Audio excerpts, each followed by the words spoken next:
देखिए, कांग्रेस के शासन में वस्त्र कानून व्यवस्था, अपराधियों के बढ़ते हौसले, भ्रष्टाचार, लीक होते पेपर, इन सारी त्रासदियों से त्रस्त राजस्थान की जनता अब निर्णायक रूप से यह मन बना रही है कि भारतीय जनता पार्टी के पक्ष में अगले विधानसभा चुनावों में निर्णायक जनादेश देकर हम सब भी इस विषय के लिए संकल्पित हैं कि राजस्थान की जनता को इस त्रासदी से मुक्ति देनी है।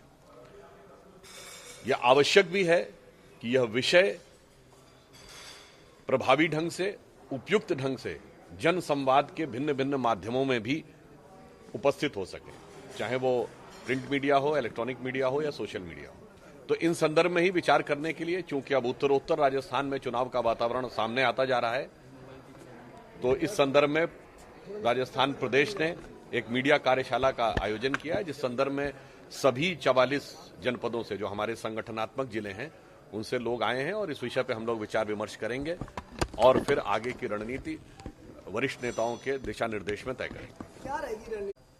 देखिए, रणनीति की जहां तक बात करें तो चुनावी रण में कांग्रेस की कोई नीति ही नजर नहीं आ रही है। अभी भी स्थिति यह है कि वो हम पे आरोप की क्या बात करें, वहां तो एक दूसरे के ऊपर आरोप प्रत्यारोप से ही वो बाहर नहीं निकल पा रहे हैं। मैं याद दिलाना चाहता हूं कि राजस्थान भारत की राजनीति का एक दुर्लभ प्रांत है।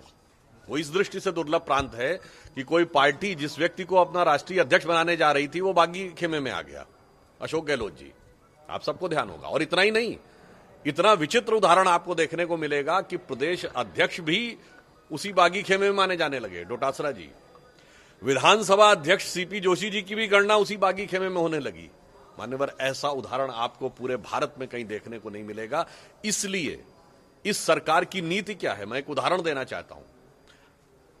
कांग्रेस सरकार ने 2019 में अपने चुनाव घोषणा पत्र में वादा किया था कि जो सिडेशन का लॉ है, देशद्रोह का कानून, वो निरस्त कर देंगे क्योंकि इसका दुरुपयोग किया जाता है। अभी हाल ही में जो नया प्रस्तावित कानून गृह मंत्री अमित शाह जी ने किया है तो उसमें उन्होंने इस धारा को हटाने की बात कही। मगर उल्लेखनीय बात यह है कि 2019 के लोकसभा चुनाव के बाद यदि किसी सरकार ने सबसे पहले प्रयोग किया उस देशद्रोह के कानून को, तो वो राजस्थान की गहलोत जी की सरकार थी। और किसके विरुद्ध प्रयोग किया? अपराधियों के विरुद्ध नहीं, आतंकवादियों के विरुद्ध नहीं, वो सरतन से जुदा वालों के विरुद्ध नहीं, अपनी सरकार के विधायकों और मंत्रियों के विरुद्ध। आप स्वयं समझ सकते हैं कि इतने अविश्वास और अंतर्विरोध से भरी हुई सरकार के ऊपर राजस्थान की जनता कतई विश्वास नहीं करती। मुख्यमंत्री जी लगातार कहते हैं। देखिए, मुख्यमंत्री जी कुछ भी बोलने का प्रयास करें, परंतु जिस विजन की बात करें वो विजन पूरी तरीके से ब्लर्ड है। मैं एक बात दुख और करुणा के साथ भी कहता हूं, मेरा राजस्थान में बहुत आना रहा। 2018 के विधानसभा चुनाव से लेकर 19 में मैं लोकसभा में सहप्रभारी भी था। इससे पूर्व में भी अनेक बार राजस्थान आए। राजस्थान की छवि कभी कानून व्यवस्था को लेकर ऐसी नहीं थी जैसी आज हो गई है। राजस्थान की छवि कभी सांप्रदायिक वातावरण को लेकर ऐसी नहीं थी जैसी कि आज हो गई है। आप कल्पना करिए, ये वो सरकार है जिसने पीएफआई के ऊपर, पॉपुलर फ्रंट ऑफ इंडिया, जो कि अब प्रतिबंधित संगठन है, उस पर प्रतिबंध से मात्र एक हफ्ता पहले रैली निकालने की परमिशन दे दी थी अलवर में। और आप सोचिए कि पूरे भारत में नारे लगे और उदयपुर में इस ढंग की घटना हो गई दुखद। मुझे लगता है कि आज विशेषकर महिलाओं के साथ जिस प्रकार के दुर्दांत अपराध हो रहे हैं, राजस्थान की ऐसी स्थिति नहीं थी। मुझे लगता है कि अगर मुख्यमंत्री जी को यह विजन दिखाई नहीं पड़ रहा है तो अपनी आंखों पर से वो चश्मा हटाएं और तब वो देखें कि यह विजन कितना खौफनाक और कितना दर्दनाक है राजस्थान की जनता के लिए। मैं सिर्फ ये विपक्ष से कहना चाहूंगा, भारतीय जनता पार्टी में पहले आरोप तय कर लें।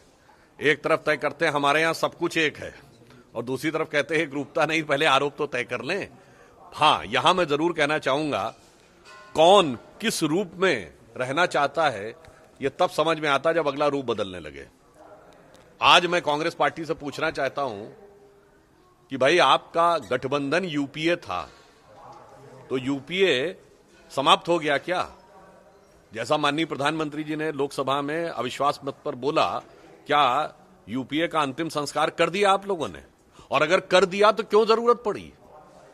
देखिए, नाम बदलने की जरूरत उसी को पड़ती है जो या तो दिवालिया हो गया हो, तो कंपनी दिवालिया हो जाती, नाम बदलती है, या कुछ अपराध करता हो और किसी काले कारनामे से बचना चाहता हो तो कई बार नाम बदलता है। और नाम पर भी मैं एक विचित्र बात कहता हूं, ये तथाकथित INDA गठबंधन जो विपक्ष ने बनाया है, मैं अपने अनुभव से कह रहा हूं, जिस दिन इसका नाम घोषित हुआ मैं कई टीवी डिबेट पे था और मैंने पूछा, भाई इसका हिंदी में तो नाम बता दो। हमारे गठबंधन का नाम NDA है, नेशनल डेमोक्रेटिक अलायंस, और हिंदी में है राष्ट्रीय जनतांत्रिक गठबंधन। मान्यवर प्रथम दिन तो गूगल देख के भी नहीं बता पाए कि नाम क्या है हिंदी में। इसका अर्थ यह है, अंग्रेजों से शुरू हुई पार्टी, अंग्रेज के द्वारा बनाई गई पार्टी, अंग्रेजी मानसिकता की विरासत को ओढ़ी हुई पार्टी आज भी आकर 21वीं सदी के 2023 में भी अपने गठबंधन के नाम की सोच और उसके एब्रीविएशन यानी संक्षिप्त नाम पर भी अंग्रेजी में ही आके टिकी है। आज भी आप उन लोगों से पूछे तो वो लोग बड़ी मुश्किल होती है उनको उसका नाम बताने में। आखिरी सवाल, मुख्यमंत्री देखिए, वो लोग गलतफहमी में रहते हैं जो सोचते हैं कि जंग केवल सोशल मीडिया पे लड़कर जीती जा सकती है। हकीकत यह है कि जिसको आप डिजाइन बॉक्स की बात कह रहे हैं, तो आज राजस्थान की जनता, राजस्थान के छात्र, राजस्थान के नौजवान, राजस्थान की महिलाएं ये सब देख रही हैं कि डिस्ट्रक्टिव डिजाइन का बॉक्स तैयार हो गया है इनके शासनकाल में।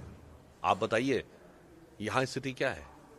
पिछले चुनाव के समय, आज तो 5 साल पूरे होने को आ गए, राहुल गांधी जी क्या बोले थे जब तीनों राज्यों को चुनाव हो रहे थे, मध्य प्रदेश, राजस्थान, छत्तीसगढ़? उनकी टोन क्या थी? 1 2 3 4 5 10 दिन के अंदर किसानों का सारा कर्जा माफ कर दूंगा। हो गया क्या? राजस्थान में कहा था 5,000 रुपए हम बेरोजगारों को देंगे, दे दिया क्या? इसलिए, और नहीं केवल किया क्या, मैं सिर्फ यह कहना चाहता हूं कि आज 5 साल की डिजाइन यह है अशोक गहलोत सरकार की, कांग्रेस की सरकार की, कि किसान परेशान है, नौजवान हैरान है, महिलाओं का जीना हलकान है, और उसके बाद इनकी किताबों में वो परिवर्तन हुआ है कि महाराणा प्रताप से ज्यादा अकबर महान है। कुल मिलाकर अगर हम कहें तो इन 4 शब्दों में, 4 वाक्यों में जो राजस्थान की पीड़ा है वो दर्द सामने है। हम स्पष्ट रूप से कहना चाहते हैं कि हम जन कल्याणकारी कार्य भी करेंगे, विकास की नई ऊंचाइयों पर भी ले जाएंगे, और राजस्थान के गौरव को जो वांछित रूप से स्थान मिलना चाहिए उसको भी प्रभावी रूप से स्थापित करेंगे।